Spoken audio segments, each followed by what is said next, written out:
فيلمنا بيبدأ بكناية اللي رجعت من السفر واتفاجئت إن أبوها اتجوز بنت قدها، وهو كان عايز يعملها لها مفاجأة.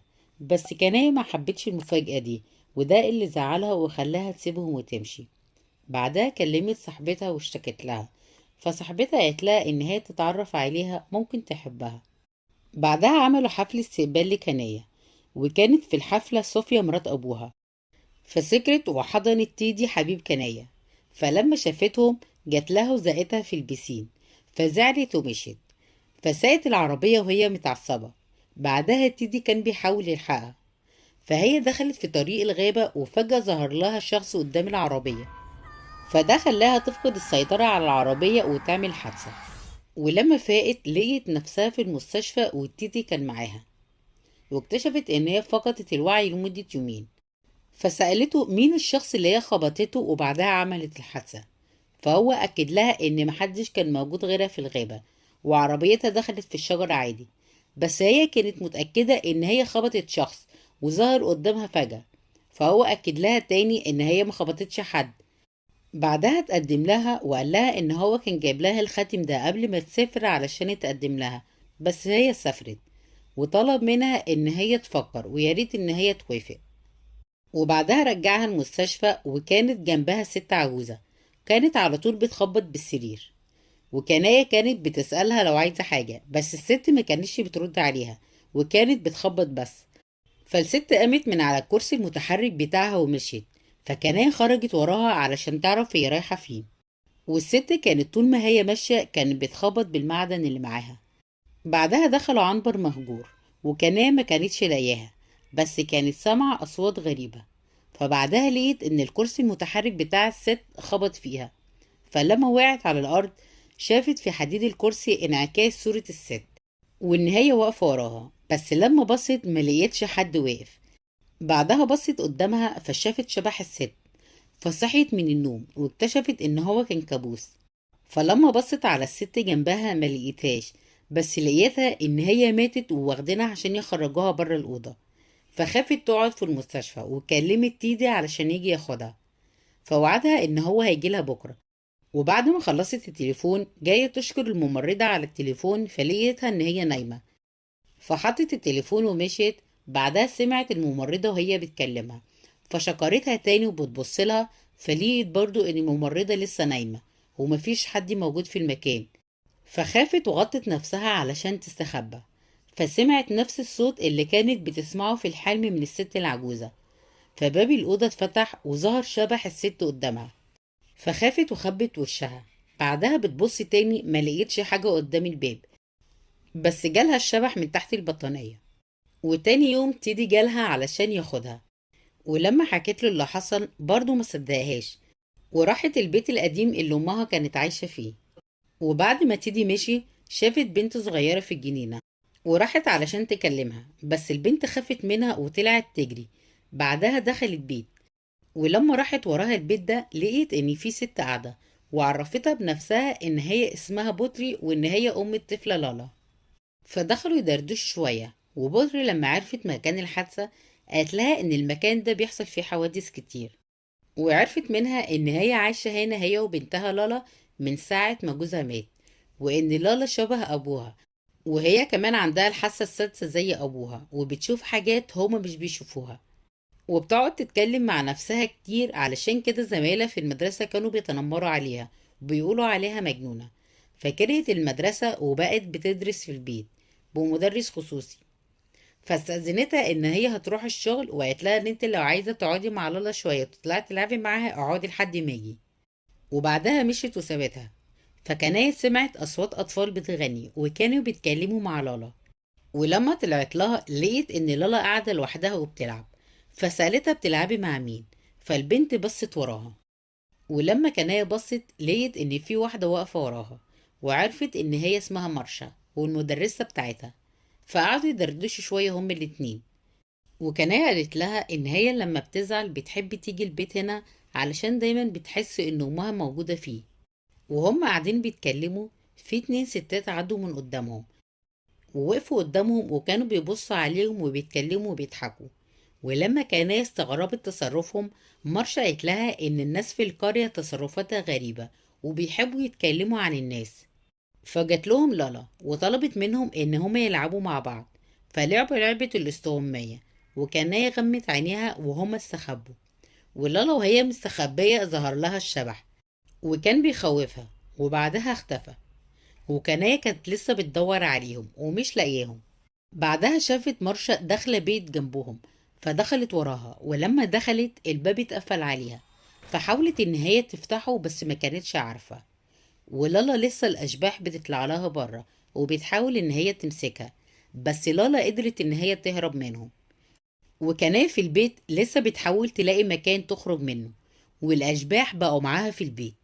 بعدها الباب اتفتح لوحده فقدرت ان هي تخرج، فلقيت لالا ومارشا، وبعدها روحوا البيت. والاشباح ما كانتش بتظهر في البيت بس، دي كمان كانت بتظهر للمستشفى، وكانت بتظهر للممرضات وللسكيورتي في كل مكان. وبعد ما خلصت تسلية على الممرضين رجعت لكناية تاني، بس وهي نايمة. وتاني يوم كناية لقيت ان لالا واقفة في نفس المكان اللي كانت واقفة فيه اول مرة، وكانت بتبص لفوق. فبعدها صاحبتها كلمتها وقالت لها مين الست اللي واقفة وراكي دي. ولما كناية بصت ما لقيتش ان في حد واقف، فاعتقدت ان صاحبتها بترخم عليها وبتخوفها. بس صاحبتها اكدت لها ان في ست واقفة وراها دلوقتي. وبعدها المكالمة فصلت، فكناية دخلت البيت ولقيت ان خاتم امها اللي هي كانت عاملاه لها وهي صغيرة موجود. فقعدت تفتكر امها، فسمعت صوت فوق في البيت، وافتكرت كلام صاحبتها لما قالت لها ان في ست واقفة وراكي فوق. وافتكرت لالا لما على طول كل ما تشوفها تلاقيها بص فوق، فحست ان في حاجة غريبة في البيت. بعدها سمعت الصوت جنبها، فلقيت ان الكرسي اللي امها كانت بتقعد عليه بيتهز. فخافت وراحت لبيت لالا، فسألتها ليه كل ما تقفي قدام البيت تبص على الشباك اللي في الدور التاني. فشاورت لها على الصورة اللي كانت ماسكاها، وقالت لها ان هي الست دي هي اللي بتشوفها واقفة في الدور التاني، وان هي عارفة ان دي تبقى ام كناية. وقالت لها الكلام اللي ام كناية قالته لها لما كناية ادت لها الخاتم، وان الخاتم ده بالنسبة لها اغلى من الذهب، علشان كناية هي اللي عملته واديته لها هدية. ولما حكت لتيدي برضو مصدقهاش، وقال لها ان دي كلها مجرد احلام. واطمن عليها لما عرف ان لالا ومارشا قاعدين معاها. بعدها لما قفلت معاه لعبوا سوا، ولسه هيبدأوا اللعبة النور قطع والشبح ظهرت، وكناية بس هي اللي كانت شايفاها، وكانت خايفة تقول لهم. فكانت كل شوية الشبح تقرب أكتر لحد ما النور رجع والشبح اختفت. ولالا قالت لهم إن هم هيلعبوا استغمية، ولالا ومارشا هيستخبوا وكناية هي اللي هتدور عليهم. فطلعت تدور عليهم، والأشباح كانت بتظهر لها، بس هي ما كانتش بتاخد بالها. فبدأت تسمع أصوات، وكانت بتقنع نفسها إن دي مارشا ولالا. فسمعت صوت موسيقى اشتغل لوحده، وفجأة الباب اتقفل عليها. فخافت وحاولت إن هي تفتح الباب، وبعدها صوت الموسيقى وقف لوحده، وبدأت تسمع أصوات الأشباح. فحست إن هم حواليها في كل مكان. بعدها ظهر شبح أمها، وكان قاعد على الكرسي الهزاز بتاعها. فالشبح كان بيظهر بشكل أمها مرة وبشكل الشبح مرة تانية، وكانت بتطلب منها إن هي تمشي من البيت. وبعدها ظهر لها الشبح تاني وهجم عليها. فلما فاقت لقيت نفسها إن هي نايمة على الأرض. فجت لها مرشا طمنتها، وكناية قالت لها إن هي حاسة إن روح أمها عايزة تقول لها حاجة، بس في نفس الوقت طلبت منها إن هي تسيب المكان وتمشي. فمرشا طمنتها ونزلت تعمل لها شاي. بعدها تيدي اتصل بيها، وكانت سايبة تليفونها تحت. ولما مرشا شافته بيتصل بيها اتضايقت، وفي نفس الوقت تيدي كان رايح لها. فالشبح ظهر له في الغابة، وبعدها اختفى. وفجأة ظهر له تاني في العربية، فخاف ونزل من العربية، بس برضه لقاها ان هي اختفت. بعدها ظهرت وراه، وبعدها باب العربية اتقفل. فهو حاول يفتحها علشان يدخل العربية، بس الباب ما كانش بيفتح، وهي كانت جاياله. بعدها اختفت، فاطمن ان هي مشيت. بس ما اطمنش كتير علشان فجأة الشبح هجمت عليه. ولما فاق لقي نفسه ان هو نايم على الارض، وما كانش قادر يقوم من مكانه. بعدها العربية اشتغلت لوحدها وداست على رجليه. وفي الوقت ده كناية كانت مستنية مرشا تجيب لها الشاي، فلما لقيتها اتأخرت نزلت علشان تشوفها. فالمستشفى كلمتها وعرفت ان تيدي عمل حادثة. فلما راحت له المستشفى شافت صورة مرشا متعلقة، وكانت لابسة لبس ممرضة. فسألت الممرضة عليها، فقالت لها ان دي ممرضة زميلتهم في المستشفى واسمها مريم. كناية قالت لها لا دي اسمها مرشا. الممرضة قالت لها لا دي مريم زميلتهم، وهي بتحب الغنى وكان نفسها تبقى مغنية مشهورة وتسمي نفسها مرشا. فسألتها هو انت عرفتي مين اسم مرشا ده؟ كناية سألتها طب هي فين دلوقتي؟ الممرضة قالت لها ان هما ما يعرفوش هي فين، هي بقالها اسبوع ما بتجيش الشغل، وحتى لما راحوا لها البيت ما لقيوهاش في البيت، فاعتقدوا ان هي سابت الشغل وسابت المدينة وراحت لبيتها القديم. فلما رجعت لبيت بورتي سألتها هي مين مرشا اللي بتشتغل عندكوا دي؟ فالست استغربت مرشا مين؟ كناية قالت لها المدرسة اللي بتدرس للالا في البيت. فالست استغربت وقالت لها ان اللي بيدرس للالا في البيت مدرس راجل واسمه صالح، وان مفيش حد بيجيلهم خالص اسمه مرشا. فطلعت للبنت علشان تسألها هي مين مرشا، وهي انسان زيهم ولا الشبح. فالبنت مسكت ايدها وخلتها تشوف كل اللي حصل. فكناية بتعرف ان مرشا هي الممرضة مريم، وان في يوم الحادثة مريم خلصت شغلها وكانت مروحة في طريق الغابة، وهي الشخص اللي كناية خبطته بالعربية.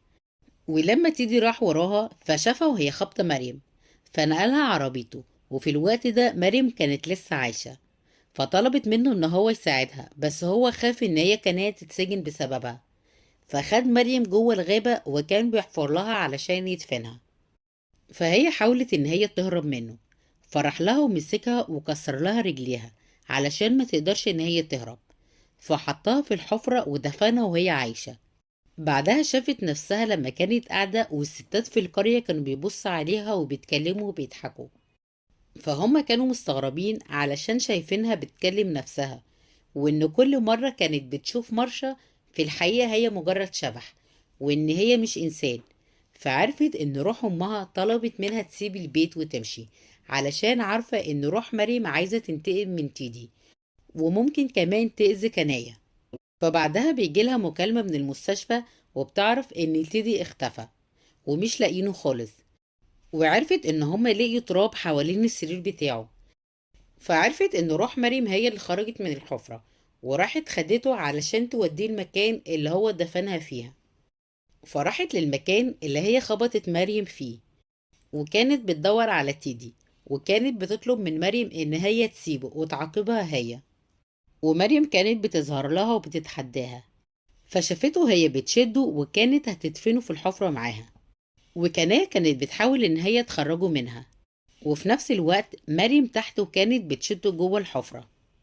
فجالها أبوها وكان بيحاول إن هو يساعدها، بس هما الاتنين ما قدروش إن هما يخرجوه من الحفرة. ومريم شدته علشان يدفن معاها، علشان يدفن وهو عايش زي ما هو عمل فيها، وتبقى انتقمت منه. وبس كده يكون خلص ملخص فيلمنا.